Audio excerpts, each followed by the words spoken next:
So since I don't need this, I will do it without him. Oh, you have to. It's proof that we're here. Really? Yeah. Okay. So can you Introduce myself? introduce yourself and who you are? Okay. My name is Carlos Barón. I am originally from Chile, and I've been in San Francisco, or the Bay Area, since 1966, when I first came to study. Then I left in 1972, and I was forced to come back in 1973. And I've been here ever since. And if you could just start with also giving us your birthday and Okay. what city and town you were born in. I was born a long time ago. You don't ask actors their age. Oops. Yeah. I'm old enough to have been. I came here in the late 60s to Berkeley, and I was an 19-year-old at the time. As a student, it was a total surprise for me. I did not come as an immigrant. As a matter of fact, I call myself now, and I think I said it before, so this might not be a surprise to maybe a couple of people who have taken the class for a second time because they love it so much. That I am a reluctant immigrant. Some people, they travel, they cross rivers and mountains and deserts to get here, and they sell their firstborn, perhaps, they thinking this is the golden mountain, like the Chinese call it, mountain of gold, the American dream and all that. No, I did not have any American dream at the time when I came here. I grew up with the idea that the United States was the enemy of humanity in general, but particularly of the Latin American countries, that always the United States had been boycotting any idea of unity for our countries. And when did you form that idea that the United States was an enemy to your country or to Latin American countries? The idea of a critical notion about the United States was formed by my having had the fortune of going to a very good school. Since I was in elementary school, I entered at age 6 or so into this particular elementary school, Liceo Manuel de Salas, which was dependent of the University of Chile. It was called an experimental mixed school, mixed because of gender, young girls and boys. And I stayed there until I graduated from high school. So it was like first grade through senior high school. And it was really a good assortment of teachers. They weren't necessarily all leftists, but the ideological perspectives leaned to be more liberal and the students also. There was a population of students that indeed came from various backgrounds, but so there were people who wanted to be in that school because it was a good high school. It was the only one at the time, or one of the few good high schools in Santiago. I remember witnessing ideological fist fights by kids who were about 11 years old. You communists, you youth, Catholic youth, and it's not the case with a lot of other fights in middle schools and in other parts, right, or elementary school even. And I was learning, I was reading, I grew up without television for a while, and radio and reading informed me, so the idea of a Yankee go home was really in my mind ever since I was surrounded by an effervescence, an idea of democracy that is no longer found in most countries in Latin America. There were about 4 or 5 important daily newspapers in Chile with different stands, different ideological stands, and dozens of magazines that were, so I grew up in that particular school, and eventually I became president of the high school. Not necessarily because I was the clearest person or was the most political. I was very popular. I was the captain of about every team, soccer team, volleyball team, basketball team, ping pong team. And I was very good at that, and I had sisters and friends, and so I was a perfect candidate, But I also had I had leftist leanings. My leftist leanings had been a result of growing up with parents who, my mother was a physical education teacher, my father was a lawyer, but from a working class background, so not necessarily militant leftists, but a lot of friends were, parents, so I had to also defend ideas early, write and talk, and so I didn't speak English very well at all, so I guess I formed also a resistance to a few things, such as the United States government, and to the Catholic Church is another one that I went to a Catholic church once, and only because they were showing a King Kong film, the black and white version, the original version. So that's the. But age 18, after playing tennis for many years and representing Chile since I was 15, I ran a race in Chile, and they discovered I could run very fast, and they put me in the track team, and 6 months later I won the South American Track Championship. Just briefly, I have a picture here so you can take a look at it later. Just a little glimpse of it is that, I'm winning. I think it says, Carlos Barón gana los 200 metros, muy bien los chilenos. I believe the Chileans are doing very well. Anyway, you want to go ahead. Do that? I got it. Okay, so I show that because I always talk about the fact that sometimes the briefest of incidents, such as running, in this case was 21 seconds and 5 décimas de segundo, 21.6 was the time, and that short race determined the long trip, because I was told, hey, man, you can get a scholarship to go to the United States. I was studying law at the time. I had just graduated from high school, hating it. I hated law. I had the sense that law was here in this county, and the justice was over there, and they were not talking to each other. They were totally separated. I hated law, and I didn't know how to get out of it. My father was a lawyer, and he was adamant that law was the only thing I should study. To be a teacher was way back, secondary thing.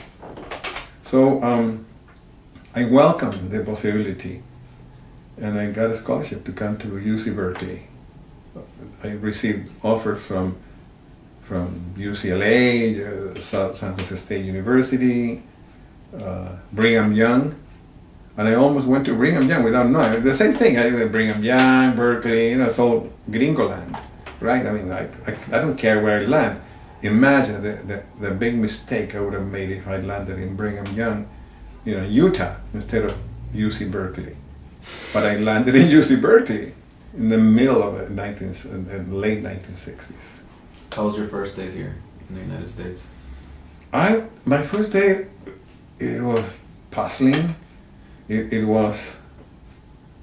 They knew I spoke little English, so they had a translator for me. It was Carlos Robles, his name, was a Mexicano from Morelia, Michoacan, actually. We shared a room for a while, and we were total opposites. he was a long distance runner, stocky, serious, well organized, great cook. I didn't know how to cook. I was totally disorganized. I had the effervescence of a speedster, and he had the calmness of the long distance runner. We just couldn't deal with each other, but he was very helpful at the beginning, you know, with the language, the adjustment. But it was peculiar to be away. I had been relatively famous at age 18, 19 in Chile, so I expected that the same thing would happen around here.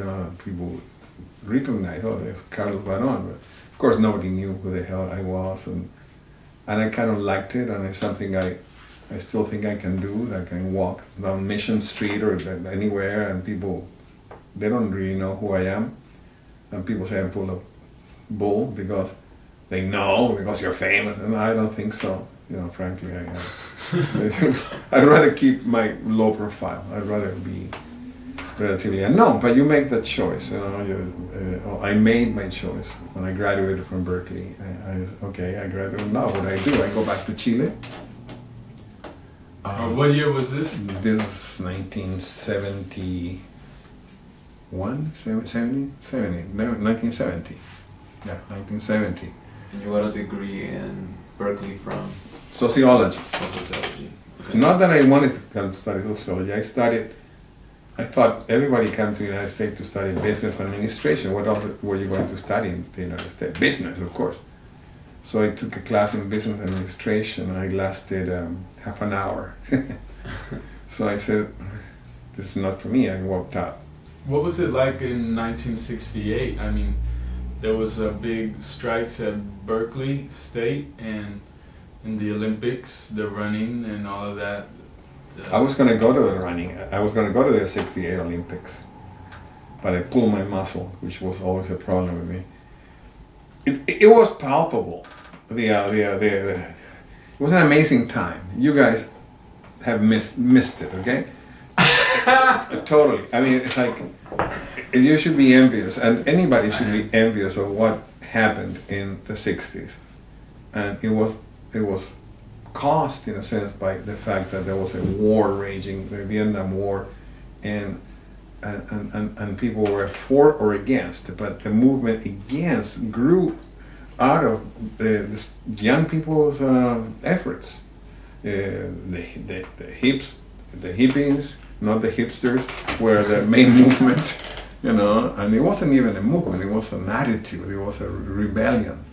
The movement was more the free speech movement in Berkeley, and I met Mario Savio. I saw him speaking, a famous speaker who got on top of a car and spoke for hours about the right to speak up, which today has been coerced by or turned its head by right wingers. You know, we talk about free speech, we want to say what we want to say, you know, and that's why I'm sort of, you know, it's a debatable thing. It's what you can say, and to me, some of the rhetoric by some people, right wingers, or maybe even from anything, it can be similar to yelling fire in a crowded theater. You know, create an attitude and that's what they want. You know, but at the time, it was a need at the university because there wasn't really free speech in the university, and kids were being treated like kids, like children. An attitude now that is shocking because with what's happening in Orlando or Florida recently with the killing of 17 students. That I think should make your generation feel a little old already, you know, because it's 17, 18-year-old kids who are leading, and they seem to be very clear in what they want, which is surprising to me. So at the time, I was amazed to find this Italian-American guy, Savio, speaking so clearly as Fidel Castro or Martin Luther King. The guy could bring words and make amazing speeches, and at the same time, Angela Davis was beginning to get known, the Black Power movement, the civil rights was finally coming to a head in a positive manner, you know. Gay rights, all that again was an important effervescence around me, and I was part of it. And I remember being part of the movement, but carefully, very carefully. Earlier you said that you were a reluctant immigrant because, and correct me if I'm wrong, but you came here because you wanted to escape law from Chile, right? The study of law. The study of law. Yeah. And then so you took up this scholarship to go to Berkeley, and then you said you went back to Berkeley briefly, and then you came back. Can you talk about that? One of the proudest things that I had in my life is the fact that I came here with a track scholarship. But when I finally made it here, my track scholarship was over. I was illegal. I was an undocumented person for about 3 weeks. But there was a play in the theater. All of a sudden, I was studying theater. That's what I wanted to do all my life, and finally, it was clear in my head. I was thousands of miles away from my father and his influence and the idea that I had to study that and not something else. I was finishing my sociology degree, which I did, but it's not something I practice. I never did. I use it as a background in what I write, what I do in the theater, but theater was my love. So it was, now I lost the track of what I was saying. So You went back to... The idea is that instead of having all of a sudden I played at the Berkeley Repertory Theater. I created a role out of nothing. It was a mute homosexual in a whorehouse, and I did a good job. And it was so unexpected for people, my teachers in the theater department at Berkeley and other friends, and I did a good job that they offered me a scholarship. Now, so my track scholarship was over, and all of a sudden there was a theater scholarship offered to me for graduate school, and including housing.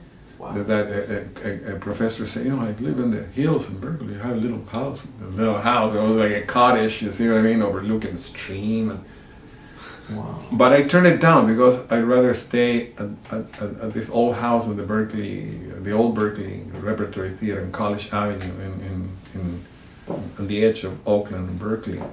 And I was sort of the housekeeper and actor.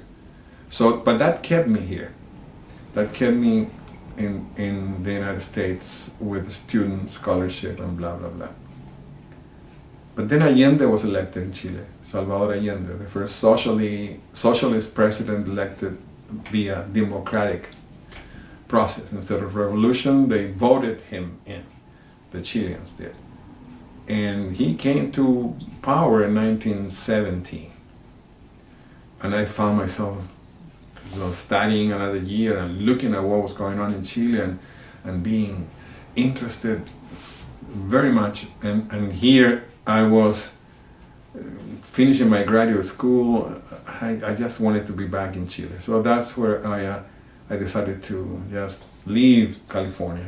I had my degree, and my graduate degree could wait, and I knew what I wanted to do. I go back to Chile. Then I got married, actually, with a U.S. citizen. She wanted to get married to go to Chile. I wasn't thinking about marriage, but she wanted to be sure, and that saved me, because when I got back there in '72 in October, I lasted a year until the military coup in 1973, and all of a sudden it's like the whole world changed for me, and I was in a very dangerous position in Chile. What was that moment like?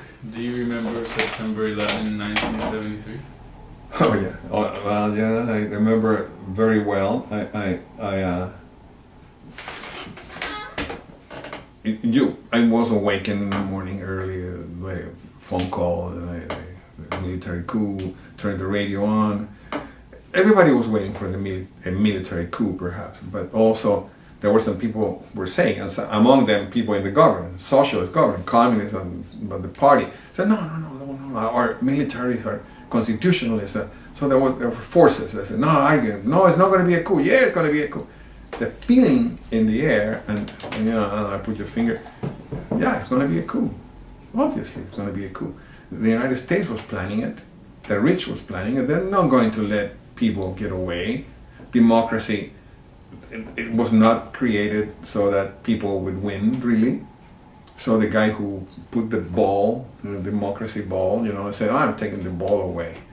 Like the way in soccer, when the owner of the ball said, gets tired and go home.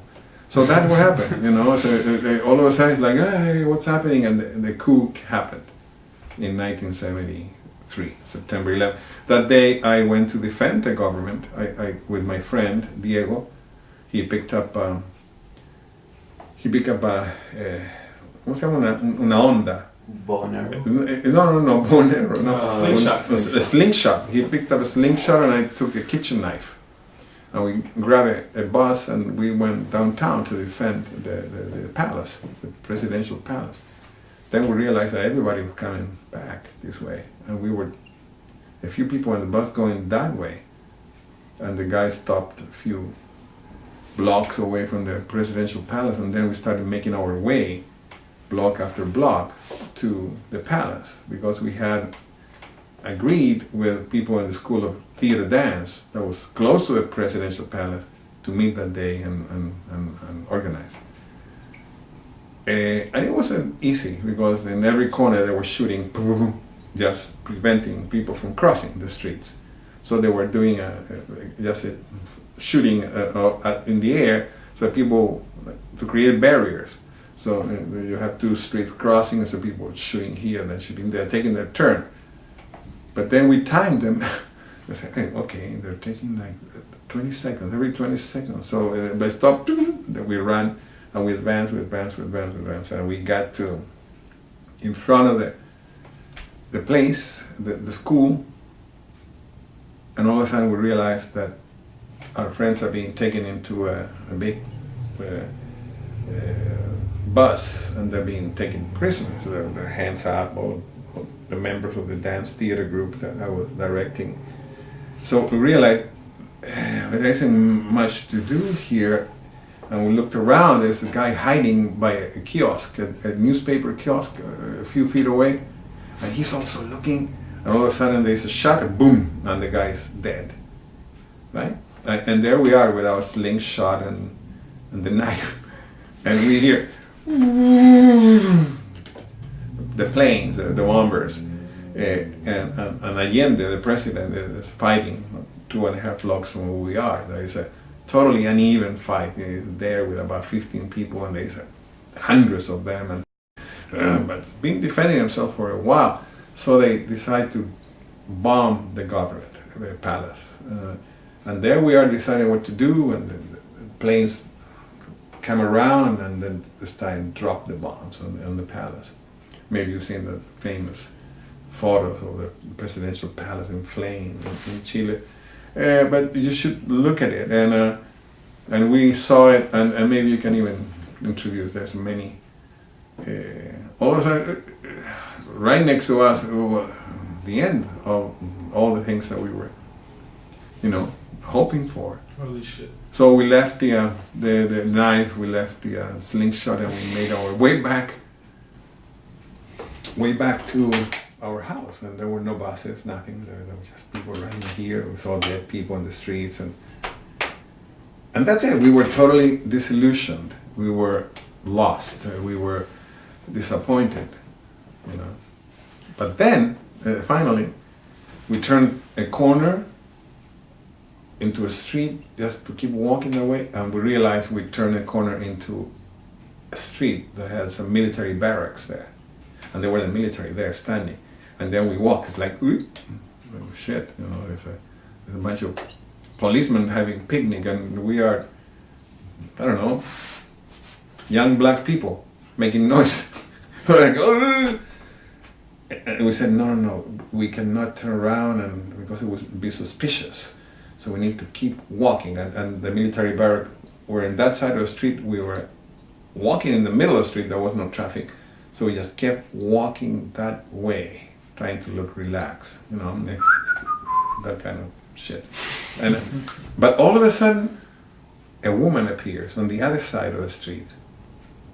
And we looked at the woman, and she's turning toward us, and she looks pissed. She looks mad. She looks furious, and her hair is all revolved, and her fists are tight, like this. And we looked at her, and we kept on walking, and she comes toward us like this, and then we meet right in the center, in front of the barracks. And she turns around toward the soldiers, right? And she opens her shirt like that and exposes her chest, her breasts to them, and screams, "Mátenme, hijos de puta! Disparen, hijos de puta! Mátenme si se atreven! Kill me, you asshole motherfuckers! Shoot at me! Kill me if you dare!" It was like an amazing. So I was standing, and the soldiers would not look at her. They would look down, they would look up, they just refused to look. It was a fragile second, so my friend told her, "Compañera, continue, keep on walking. And I helped her to fix a little bit, and she looked at us, and all of a sudden she comes back and starts buttoning her shirt a little, and says, smiling, venceremos, we shall win. And walks away this way, and we walk the other way and leave. So in a sense, I tell you a story because in the middle of desperation and disappointment, all of a sudden you find something like this, which at the time you say, "Well, this is amazing, what is?" Then you realize that was a gift, right? Or that was a signal, that was a poem, something to work with for later, so you can think about it and write it and tell. That was hope. There you go. Life continues. Salud. You say that you were disillusioned because everything was starting to come down and really hard and really fast. Can you paint a picture of what it was to live under Allende in 1972? It was an amazing ride because there was a feeling that anything can happen, right? Love or death. There were really contrary positions. The United States was sending money to the opposition forces. The way they're trying to boycott Venezuela today, they're trying to boycott Ecuador, they're trying to boycott anybody, so at the same time there was a feeling of freedom, of possible freedom also, hope. For the first time people dared to hope. Many people, who you didn't see drunkards in the street as much, you didn't see poor people in the streets either. All of a sudden people had a sense of reason to live. Love was in the air. I mean, it was, well, maybe because I was 26 or things seem amazing. You could make connections like that because there was a sense that it would be a last time almost. It was a dangerous feeling, at the same time exciting feeling, and something was bound to happen. So that was going on. There was people trying to stick by their guns. They more guns, more ideas, more than guns. It was an older guy, the professor. The president, Salvador Allende, was a socialist president who was from a different era. A great speaker, a well-educated man, a man from a well-to-do family, a friend of Fidel and Che and all those. But at the same time, he believed in the democratic process. He believed in the democratic game. We can have the Chilean style of socialism. We can vote socialism in. And eventually, he was wrong, unfortunately, which has soured me particularly toward the democratic process. I don't believe in democracy really. and I don't think this country has democracy either. You know, No? the latest elections is clear to me. You have 3 million people voting for somebody else, and this subhuman person wins, right? And to me, it's a clear example of a failure of the system. So how did you make it then? And when you get back to the U.S., so what was that circumstance? And Well, I was married then. My wife was in Berkeley. She didn't adjust very well to Chile. I was like, had been out of the water. All of a sudden, I was a fish in the water again, and relating and enjoying myself and finding something that I miss a great deal. And it was sense of humor, among other things. I loved it. I was a day after in Chile. I was in the middle, in the thick of it. But that came to an end with the military coup. It was an abrupt, horrible end. But I was married to an American citizen. I realized that if I stayed in Chile, I would be dead, because I had my impulse was to work with the extreme left. So with the left, organized. I wasn't a member of a party, but my intentions were clearly more radical. So I helped a couple of times to hide weapons or to hide people into asylums, for embassies and stuff like that. But that would be coming to an end. So luckily, I received. My ex-wife was working on my visa, my immigrant visa, since we were married, and I was helped by her grandfather, who had run away from the Germans in World War II. He was a Jewish man who lived in Germany. And so he had become a college professor in Berkeley, a well-known guy, Karl Landauer, his name, and he helped me a great deal. So I was able, but I had time to go to jail. They picked me up anyway a week before I was going to leave, and I was so lucky. But that's another story. So I found myself all of a sudden back in the United States. So the second part of my immigration story, or my reluctant immigrant story, to be continued after these commercials. No. Well, we are running out of time. I know. So I guess what I could just ask from you would be if you could just give us briefly like your experience here in the U.S. Yeah. Oh, and then I had and somehow tied it in somehow like words for today, since we're talking a lot about Okay. given this nature of the conversation. Okay. Well, the second time around, back in California, I decided I'm going to hang around more with people of color, because people of color were around me, but the people in charge, on my experience, have been white folks. You know, in the track team, in the theater. You know, I don't want to hang around with Mexicanos, Chicanos, black folks, etc., and interact with them. And that changed the whole picture for me. It changed the whole thing. Still were exciting times. The war was over here, and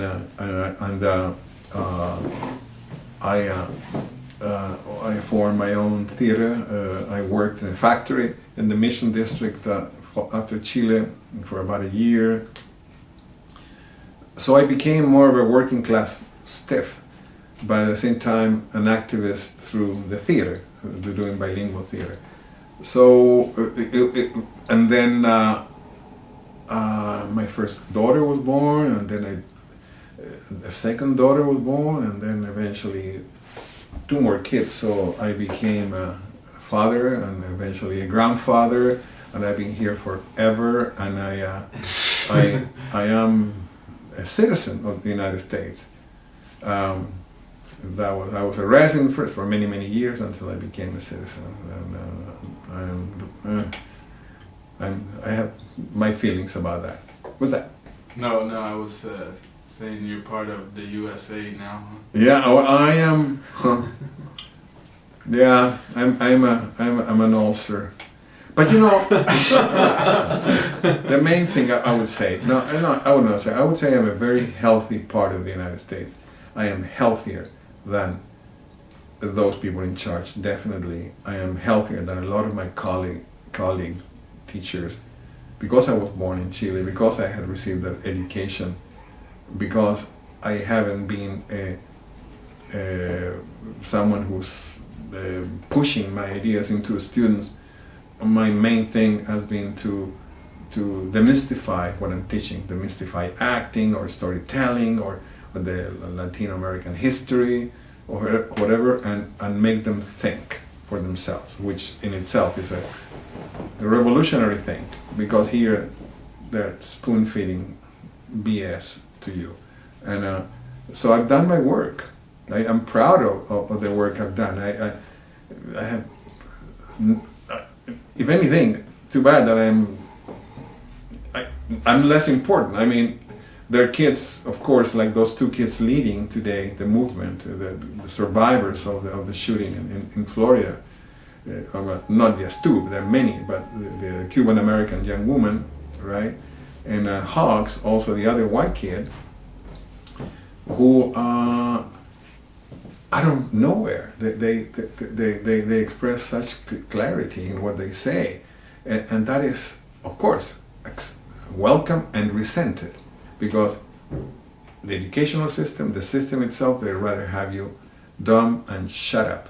And when somebody speaks up like this too, they're immediate targets of rejection. I feel a sense of hope, and I'm not alone in what's going on today. Hope, not so much in a, but well, it's based on an incident, right? This killing that took place, but also a hope in on a age. Young people have to be the leaders, you know, in my opinion. You know, if they're not young and revolutionary, they're wasting their time. What kind of hope would you give these young leaders, or just us here in general today? More than hope is a warning. You know, stay united, stay hopeful, stay clear-headed, resist offers that are going to come to you, resist threats, clear attacks. Trust. If this country could trust its own multicultural fabric, it would be a wonderful country. It could be. I think we think, oh, San Francisco Bay Area is great, and it is. It could be even better. It could be really a fantastic place.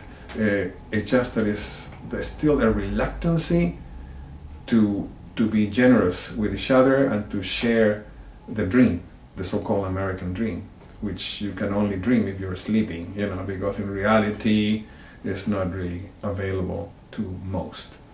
So I think we all, different ages, need to keep on making noise. And the fact that these kids are forced by 17 of them being killed, speaking up, is a wonderful thing. And I'm hoping that would inspire others to speak up. Okay.